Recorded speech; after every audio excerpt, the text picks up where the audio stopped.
The relationship between Pakistan and United States, always complex, complicated, and tough. Today, we are having a conversation with US Ambassador in Pakistan, Ambassador Munter, to discuss what's going on between Washington and Islamabad these days. Ambassador Munter, thank you very much for sparing some moments with us today.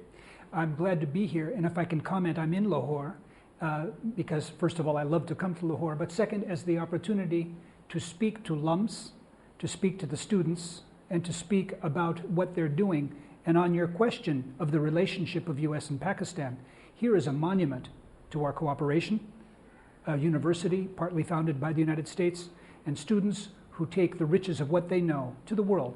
So it's not so tough all the time. You have been saying for the last so many days in an articles and in your conversations that United States has always been supportive and provide a lot of assistance to Pakistan.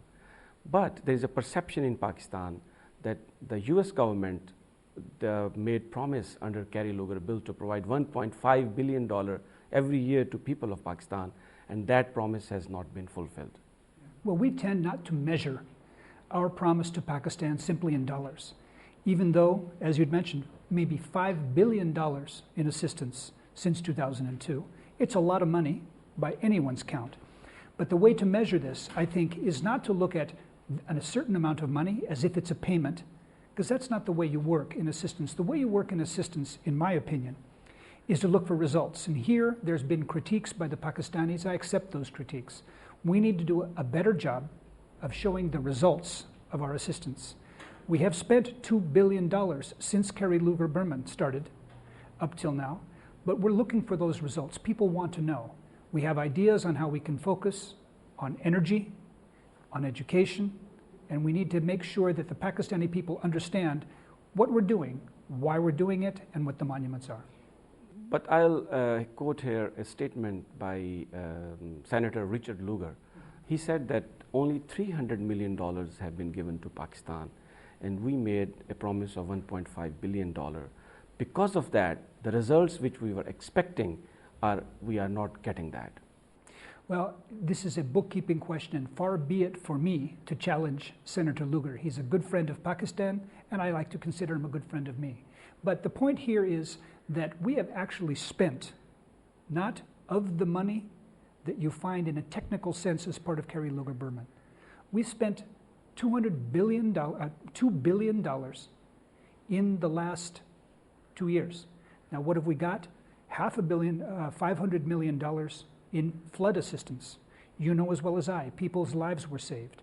You know as well as I that the crop that was destroyed, billions of dollars worth of damage, was replaced by seed from the United States, so that you now have a surplus of seeds being exported, surplus of wheat, because of the assistance. There has been real help. In a technical sense, you're right. We've moved too slowly on many of the issues, on many of the projects that we want to work on, and we have to do better. But I take issue with the idea that here is some big gap between promise and reality. There is reality. We've done good work. We have to explain it better, and I think we will. So in what areas United States is planning to give assistance to Pakistan in future? We're working on 5 key areas. We have prioritized because we feel that it was too diffuse what we were doing previously, too many projects that people didn't see. Now we're working on energy, such projects as working on the Gomalzam Dam, the Satpura Dam, making sure that they're completed, working on thermal power plants that are being fixed so that the efficiency is better, etc. Energy is one. Education is another. Stability in the Fatah region, working on roads that could connect the Fatah region to the rest of Pakistan. And then in health, and finally in job creation. So these are the 5 areas we're focused on, and we want to make sure that the results are visible to Pakistanis. What do you think of the performance of government of Pakistan under the circumstances? You have confidence that they can deliver in the areas which you mentioned? Part of what our philosophy is that we're not only working on on the delivery of services, but on capacity building. And throughout the country, we're trying to work with people to help them bring long-term services. Because, as you know, the purpose of assistance is not to perpetuate assistance. The purpose of assistance is to get beyond assistance. We see a day when assistance won't be necessary, when our relationship will be the relationship of partners who are working in trade and investment, who are working together not as someone who gives assistance to another, but who unite together as partners to help less fortunate people outside of Pakistan. There are people in the United States, senators, and also the candidates for this next election. They are raising questions in the debates that United States should think whether Pakistan can be a partner. It's a tough question, and a question that every relationship should ask itself. What do we have in common? How are we going to do it? In the area of assistance, I think we're good partners. We work with your government and with independent groups to try to deliver assistance. In the war on terror, we also have a lot of agreement. We want to see a free Pakistan, a stable Pakistan, a prosperous Pakistan, at peace with its neighbors, and we have to work on those projects that will make it possible for the safety of all the people in the region. The details are hard. When Secretary Clinton was here, she talked about those details. What are we going to do to work on the IEDs, that is those bombs that destroy Pakistani shrines and injure NATO soldiers? It's a common problem. What do we do about the problem of the Haqqani network, which is a threat to everyone in the region? What do we do about making sure we work together on reconciliation in Afghanistan?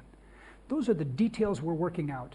There is some skepticism, but it's all the more reason for us to work together. There is a perception here that in this reconciliation process, the interests of Pakistan are not being watched by Afghans and by US as well.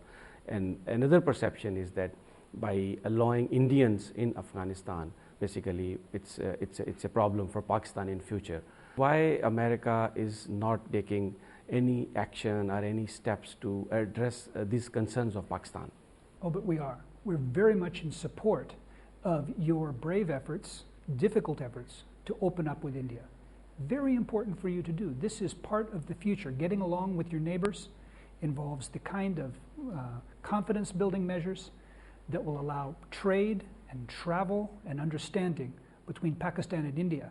This is a key element to India's success, to Pakistan's success. As President Obama said when he was in Mumbai, India is the one who ought to be working for Pakistan's success. And we believe that. Working together, you can make huge progress. Similarly, the efforts that we're making together, and by together I mean Pakistan and the United States, to help our friends in Afghanistan to come to a reconciliation and to a peace there, these are significant. There are reports sometimes that we don't share enough. I don't buy it. We're working as closely as we can with Pakistan. We're working as closely as we can with Afghanistan in an Afghan-led process, which we hope will lead to peace. You saw that there was a conference in Istanbul where we made good progress with regional friends. There's a conference in Bonn in December where the global support will be given for this work. I think we are working together well on Afghanistan, and we support very much what you're trying to achieve with India. This is a great step for Pakistan's future. The former UK Secretary Foreign Affairs, David Miliband, he said that as long as Kashmir issue is there, the terrorism in this region cannot come to an end. But what we see when we talk to American officials, they say that this is an issue between India and Pakistan and we cannot play any role. Well, I don't mean to take issue with our good friend, Mr. Miliband, because we work closely with our British friends who also wish you well. We think that exactly what you're doing is the way to deal with this problem. Confidence building measures between India and Pakistan are very encouraging. Of course, there are bigger issues. There are the issues of Kashmir. There are big economic issues. There are any number of the sharing of water. These are important issues for India and Pakistan. Let's work on these, support these confidence building measures, and see if we can get to the point where those big issues can be taken on. I am cautiously optimistic that you're going the right direction, and America applauds you for that.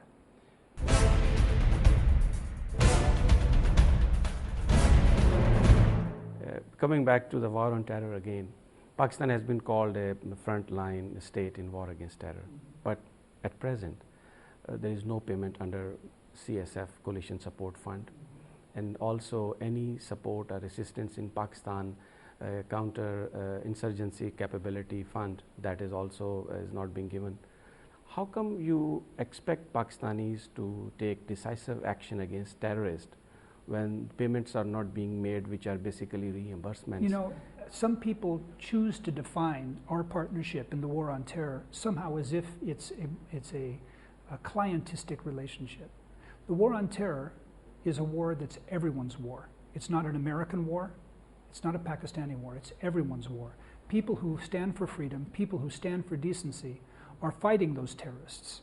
And so what we're doing is working very closely together to make sure that we have a victory in that.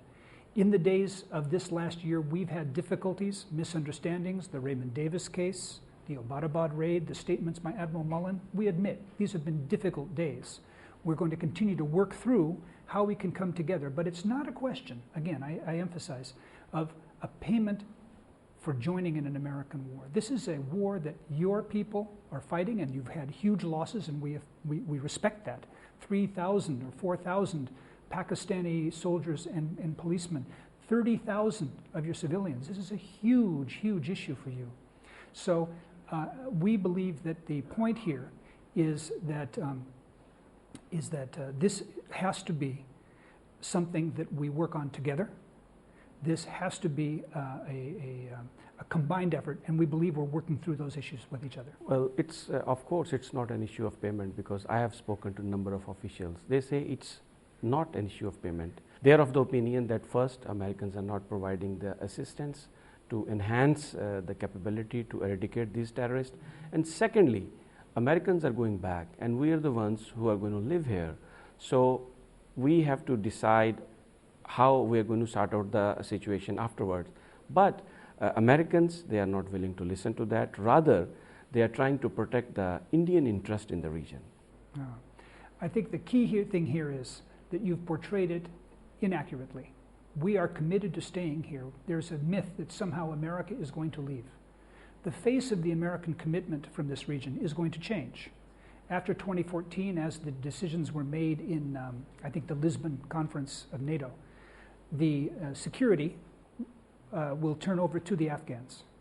But I think the key issue here is there will be an American presence beyond 2014 in Pakistan, in Afghanistan. We're committed, we're going to be here, we're going to be living with you and working with you on these issues. To think that this is somehow a process that we're going to depart, that's just not right. When Secretary Clinton was here, it was announced that there are certain actions which Pakistanis have promised to take, and it was said that the clock is ticking and you want Islamabad to move and move fast. So is there any follow-up on those promises? Yes, there is. I mentioned those three areas, the counter IEDs, the working on the Haqqani network, the working on reconciliation.